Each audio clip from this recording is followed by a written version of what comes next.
Hi, everyone. This is the Leadership with Heart podcast, and this is Heather Younger, your host. Employee experience is powered by emotions. Managers and our leaders within the organizations get to choose which emotions they unleash from within the people they lead.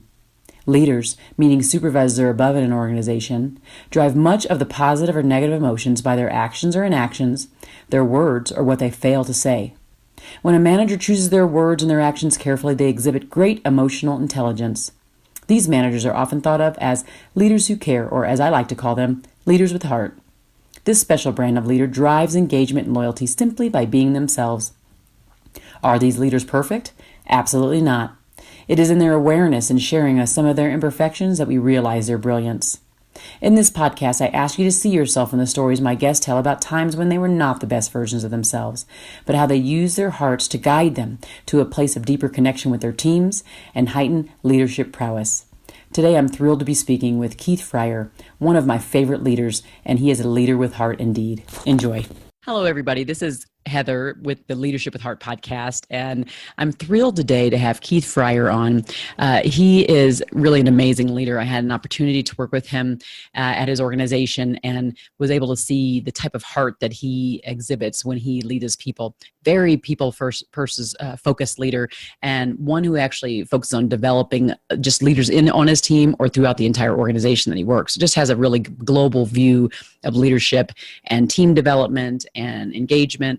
So I'm excited to have you on. Thanks for coming on, Keith. Oh, it's my pleasure, Heather. Thank you for having me today. So where are you right now in your leadership journey? Well, it's actually an interesting journey right now. I actually am a director of one of our research divisions within our National Security Directorate at the Pacific Northwest National Laboratory. I lead a division entitled Operational Systems and Technology, which is largely focused on how do we transition technologies that are being developed at the laboratory into the field to meet mission critical needs for our nation and for our sponsors. So for your listeners that may not be familiar with the Pacific Northwest National Laboratory, we're one of 17 Department of Energy national laboratories. Our mission is really to support our nation's most complex scientific and technical challenges. We have a mission statement that is quite bold. It's to transform the world through courageous discovery and innovation. So it's a challenging mission. It's a very rewarding mission. I work for a company called Battelle. We're a nonprofit private research and development company. We've had the privilege of managing the Pacific Northwest National Laboratory since 1965. So we have a very long-standing presence in operating the laboratory. We're about a $1 billion a year business, give or take, depending on the year, and roughly 4,500 staff. So we really have world-renowned expertise in energy and environment, national security, earth and biological systems and sciences, and physical and computational sciences. We have a very large role that we play in grid modernization, chemistry, signature science, nuclear nonproliferation, large-scale data analytics, and computing. So we really have our hands in a variety of critical missions in serving our nation to meet those needs. Wow. That's a lot. That's good. Very impressive. I even learned a couple things in there, and I've been working with you guys for a while. Did you know, again, just love the people there. And it was my first time really being involved with lots of engineers. And you know what, here's what I've always found. People are people. Most people want the same things. And we are all, when we were striving to kind of build the culture, build the team, a lot of us really want to be valued, want to do great work, want to know what we do every day is connecting to that bigger mission. And so organizations, and I think yours is really getting better and better every day on how do we connect the work that our people are doing in the field and the trenches, just the day-to-day with that larger mission. I love that mission statement. That was pretty impactful too. So yeah, it's very, very exciting. There's never a dull day around here, that's for sure. yeah, lots of. I mean, like I said, just going over that list of the things you do, I was just like, wow, blown away. Some of it a little bit over my head, and I'm sure some of the listeners going, wow. Some people it might be right in their sweet spot, and they're completely clear about what you were saying. But yeah, it's still a little over my head. I like that though. That's okay.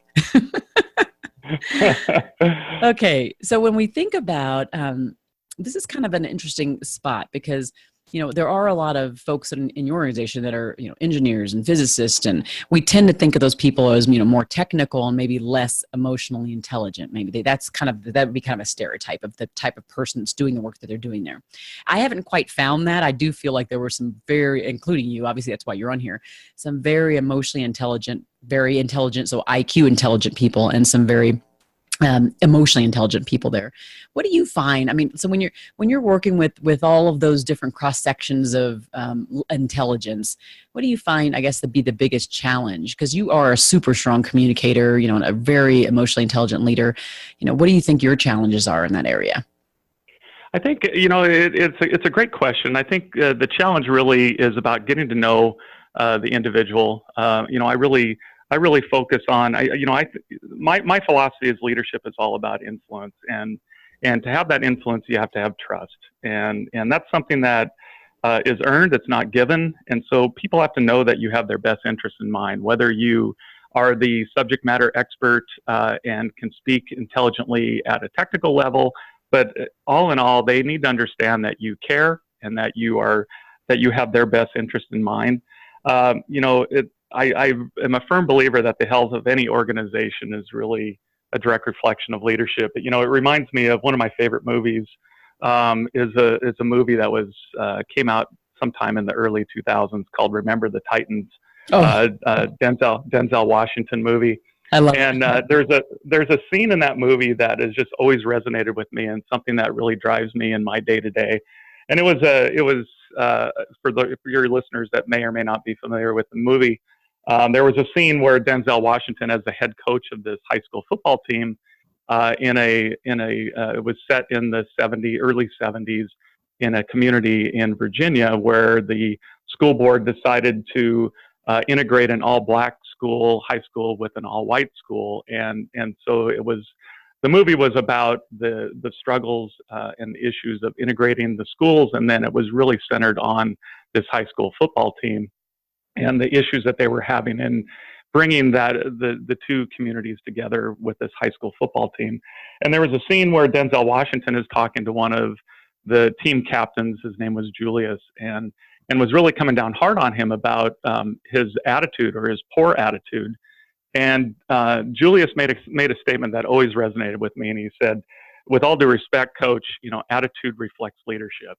And to me, that just really had an impact on me. That you can't, your staff are watching every move you make, and if you're not portraying that positive leadership, how do you expect your team to do the same? So, that's something that's always resonated very, very solidly with me.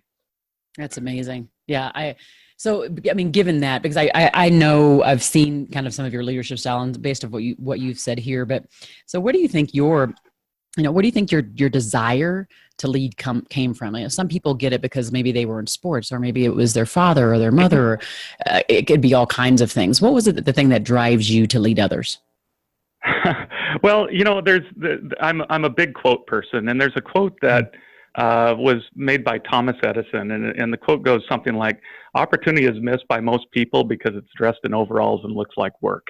And so I've always, in fact, I've had that quote on my wall in my office for a number of years, but it's something that really resonates with me. When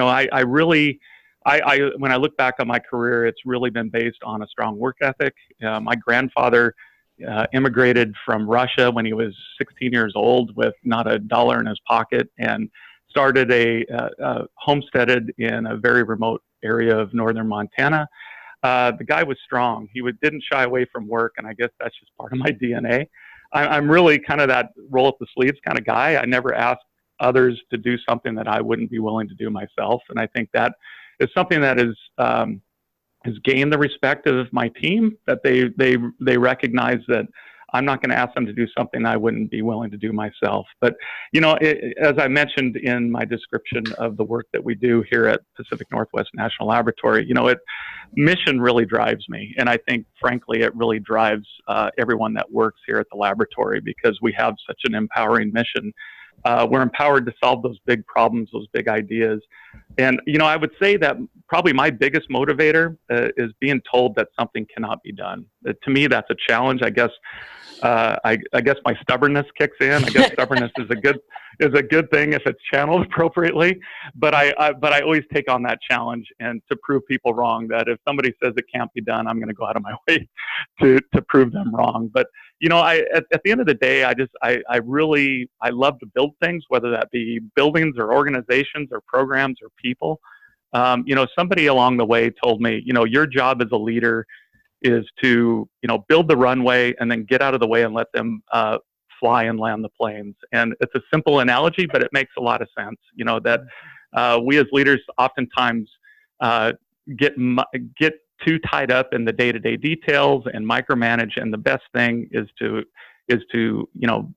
gather select a very highly qualified team, set your expectations, and then fully empower them to be successful and get out of their way and let them know that you're here to support them, advocate for them along the way if they have problems. But I've always been impressed by the creativity of my team by just allowing them to be fully empowered to do what they do best. I love that. One of the things that I find that I've, again, working with the organization, working with several of you, and then you in particular, I think about how sometimes there are some people who are just naturally lead. They lead through caring, they lead through great works. And then when the time comes when they are to be elevated or to be selected, this could be in any realm, right? Because they just are who they are, because they have proven their ability to lead purposefully, but out of caring and love and respect for the people that are under their charge, I guess, then they are just elevated. So it's not, what I notice is that I think it's cool, like in your case where you're elevated just recently, and it's because it's a natural, it's like, oh, that makes total sense that it's you.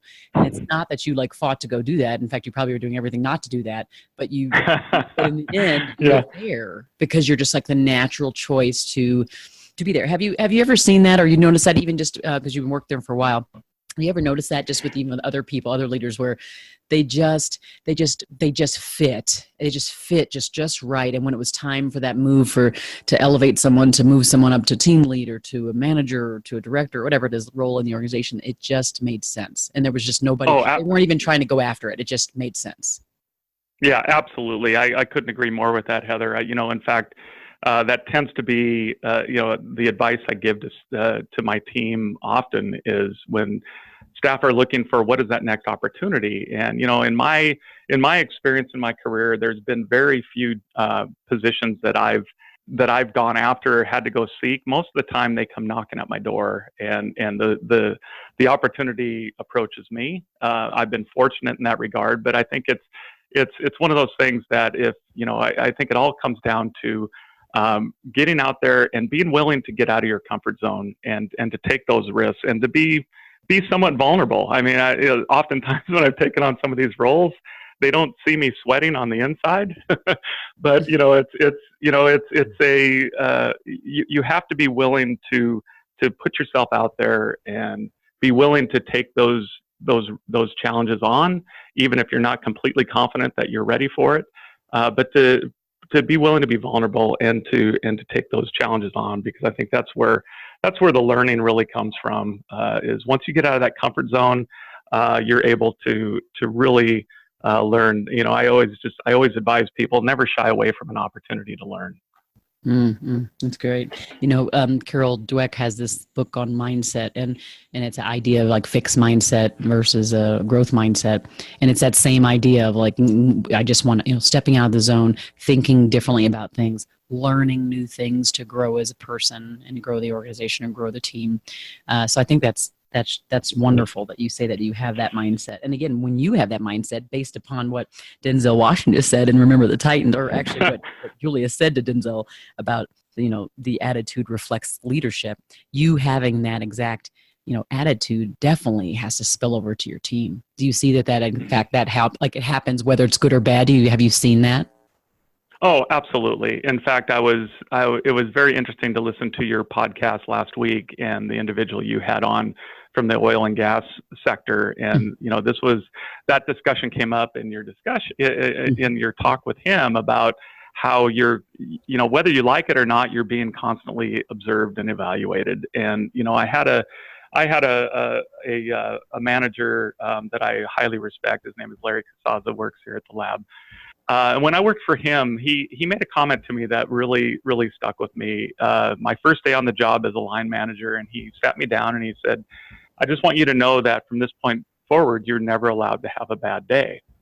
And I thought, well, what does he mean by that? I mean, we're all human. Of course we're going to have bad days. But what he was saying is, yes, we're human, but when you show up at work, you need to be the face of the organization. And it gets back to that attitude reflects leadership again. That you have to, if you set that positive tone, the organization is going to follow with that tone. If you come in grumpy and kicking the walls, guess what? The rest of the organization is going to do the same thing. So that's something that's always that I've always tried to set my expectation to really try to keep whatever's burdening me at home or what have you. When I come in the office, I try to put on that positive tone and not in an ingenuine or fake kind of capacity, but to really genuinely approach the job and approach the day with a positive demeanor.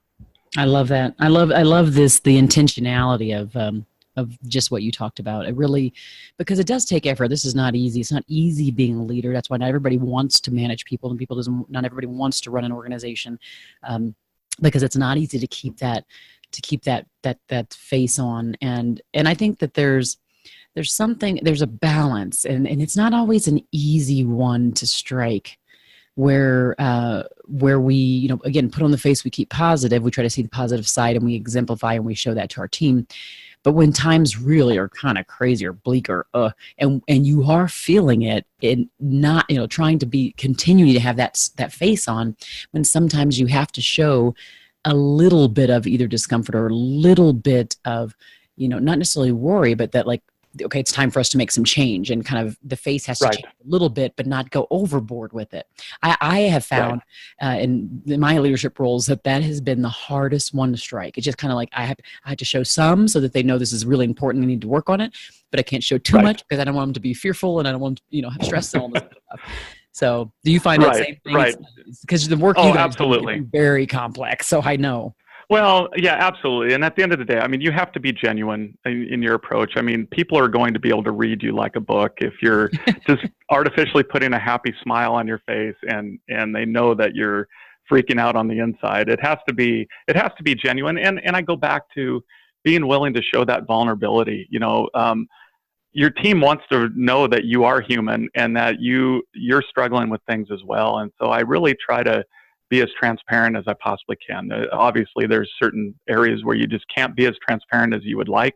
Mm-hmm. But I think it's, again, building that trust and for them to know you as a human being and as somebody that, struggles with the same kind of things. We all, it's a journey that we all take together. And so that's something I really try to maintain, that approachability aspect of managing my team. That's awesome. So, okay, tell us a time, because I'm sure everybody listening can just tell how amazing you are. I know.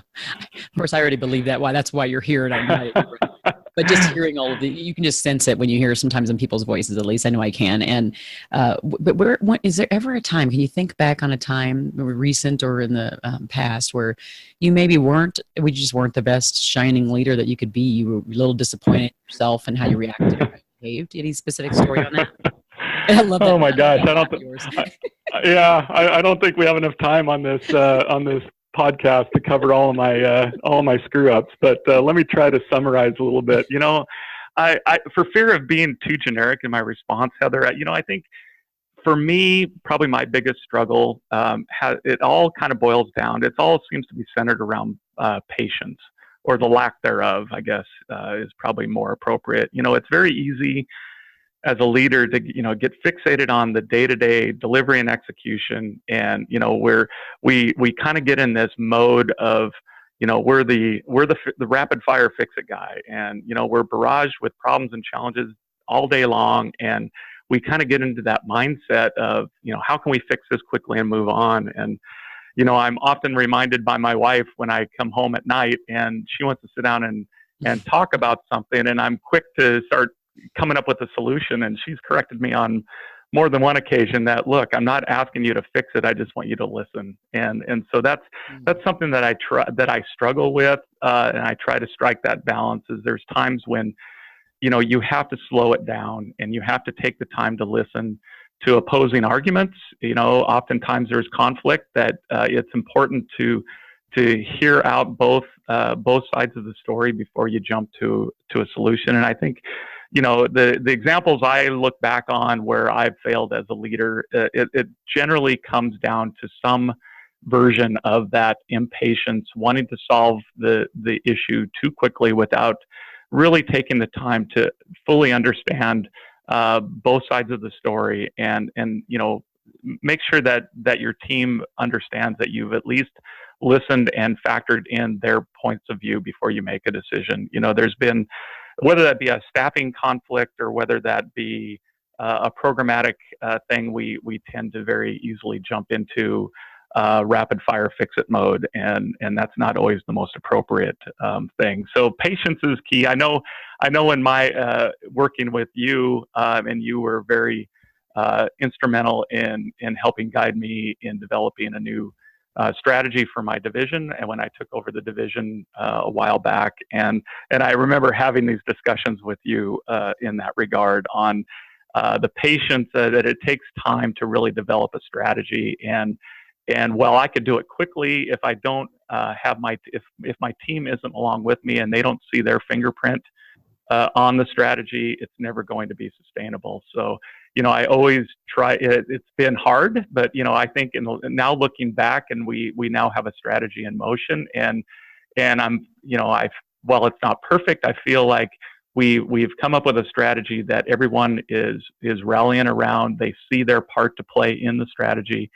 And, yes, it took 4 or 5 times longer than I originally expected it to take, but I think in the long run, it was well worth the effort. So patience is my challenge. I'll just leave it at that. Yeah, that would be mine too. Sometimes it's always easier to coach someone on something. Even you can see it. I can see it more clearly because it exists in me too, right? Yeah. Maybe that's why we get along so well. Exactly. It's like, okay, we both are wanting to move forward quickly, so let's just get this going right now. Oh, yeah. God. I think there's a bit of caring there too. I think we have a lot in common because we have a bit of caring for people. We might care deeply, and maybe sometimes too deeply. So that's the other thing. I think that's a struggle as well. Definitely. So now that I said that, how do you, now that you are going to be in a more, senior role, actually just having more responsibility, really, how do you, how are you going to try to manage through that? Are you just going to, it's going to be Keith and Keith extraordinaire? Because again, wonderful you are. How are you going to manage through having now? I mean, this is like 4 times at least. I don't even know, 3 times or whatever that you already have under your charge now in a larger organization that you'll be managing. So what would you do, or what are you thinking about in that regard? How do you manage through the part of not caring too deeply so that you can actually manage the entire much larger organization and get it done? I'm just curious. Well, it's a great question, Heather. I think I failed to mention when I described my current journey, I was just recently asked to step in as the acting chief operating officer for our national security mission, which has now upped my game from managing a division of about 360 people to now having an organization of over 1,200. And so the challenge I have is prioritizing my day.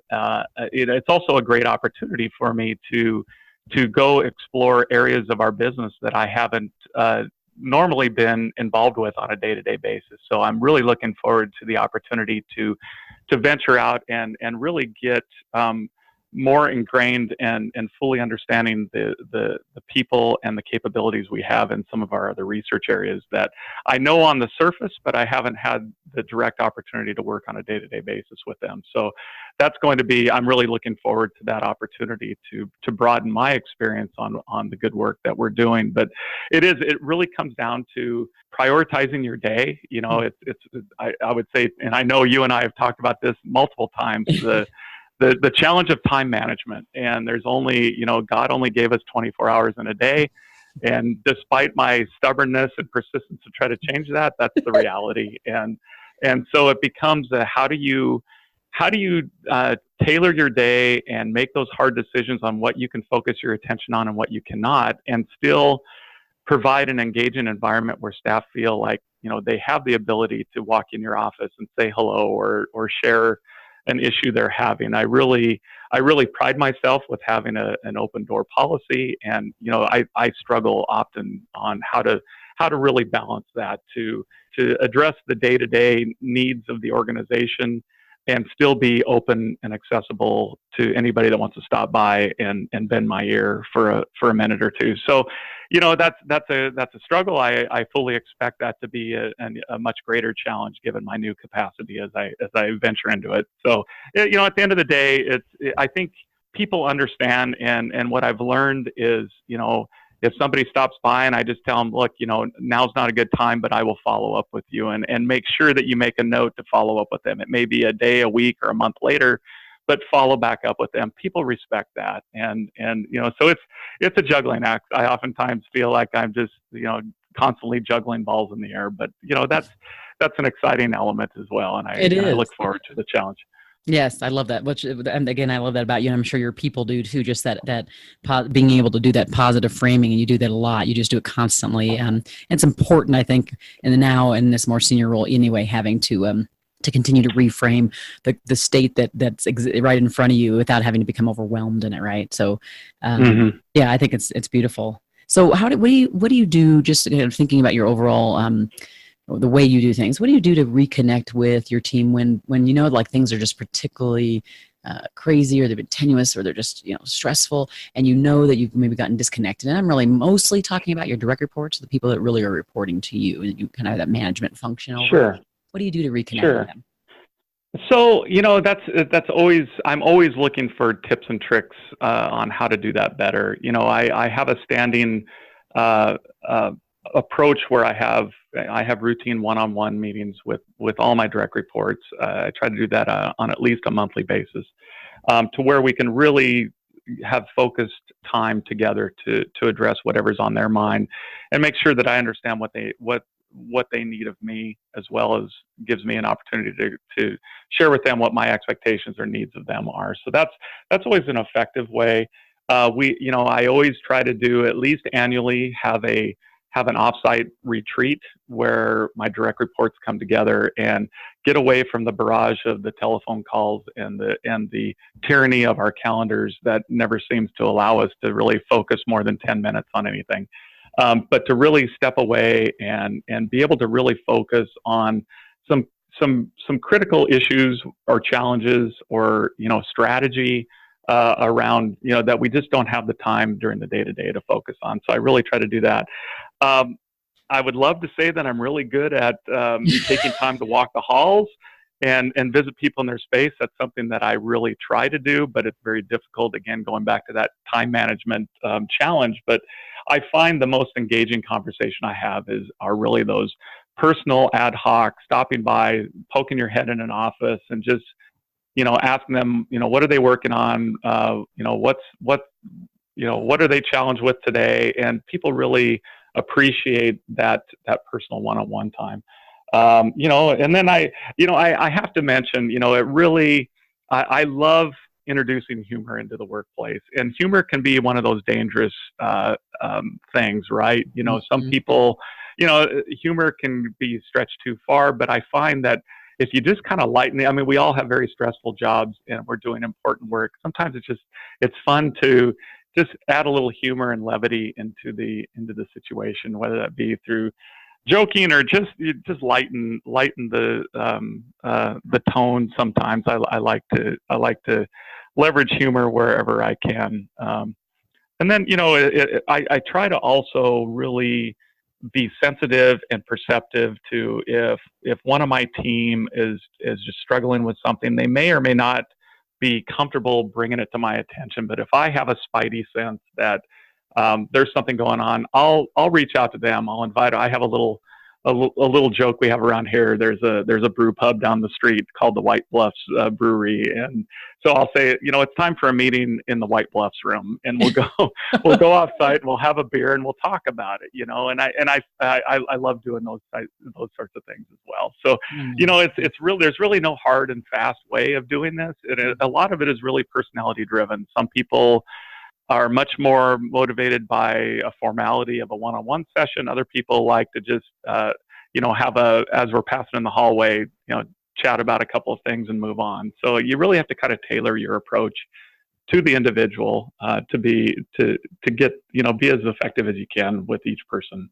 That was just like a whole bunch of nuggets wrapped up in there. I'm hoping people listening are just like, I'm sure they're taking notes furiously like I am. Because you're right, there's some of the stuff that's kind of intuitive and standard, but some of these things they should help spark more genius in those that are listening to figure out how they can kind of incorporate some of these ideas. And I love the idea of humor. I mean, we all do.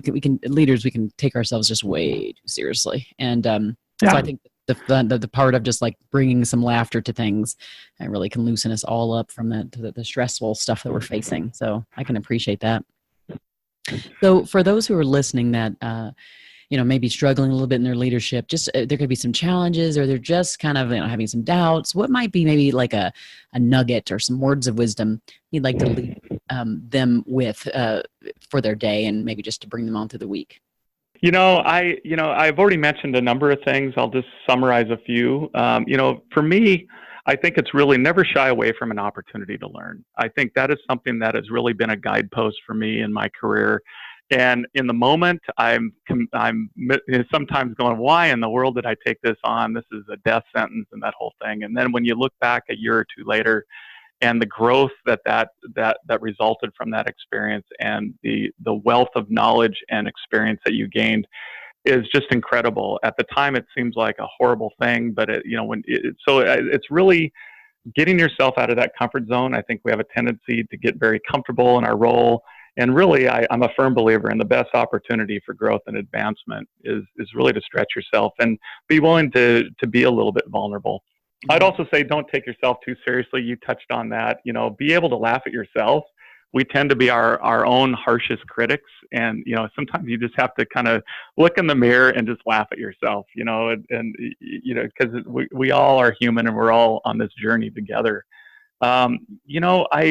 I try very hard. I'm a firm believer in developing staff. I invest a great deal of my time here at the laboratory in some of our staff development programs and helping develop early career staff so that they have the same opportunities that I had growing up in my career.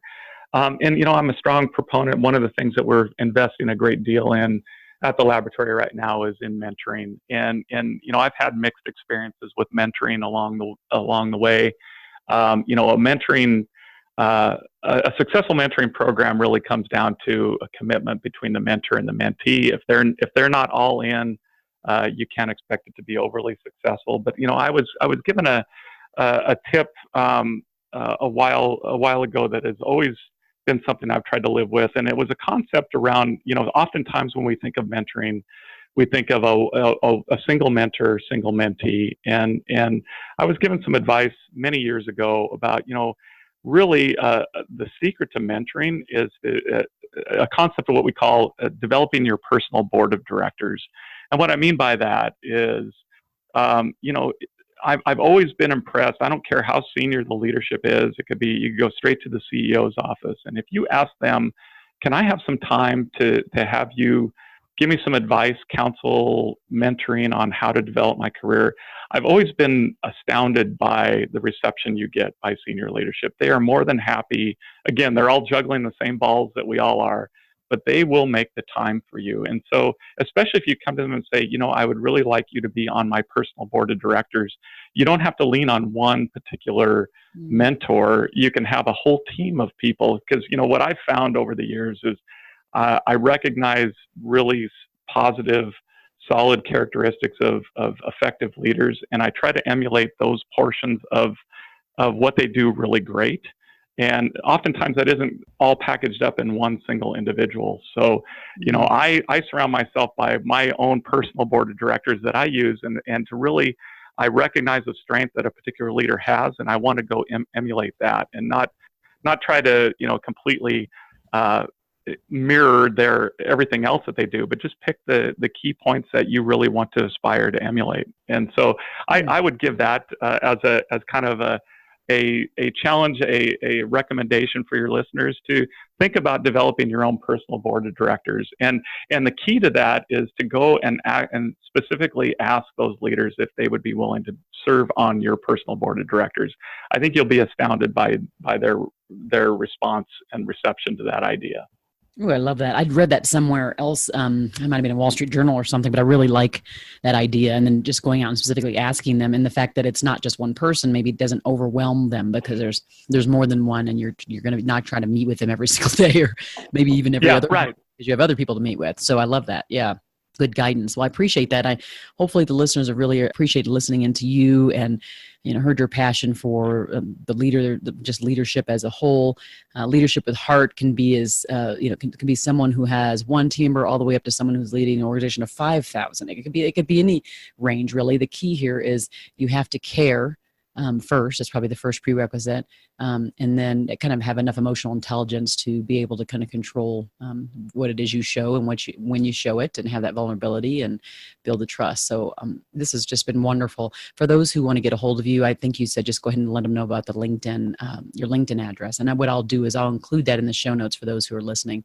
Listen, anybody who's listening now, if you really like this, go ahead and rate this on iTunes or wherever you listen, actually, because the more you do that, it actually provides easier access to leaders who are looking for great leadership podcasts.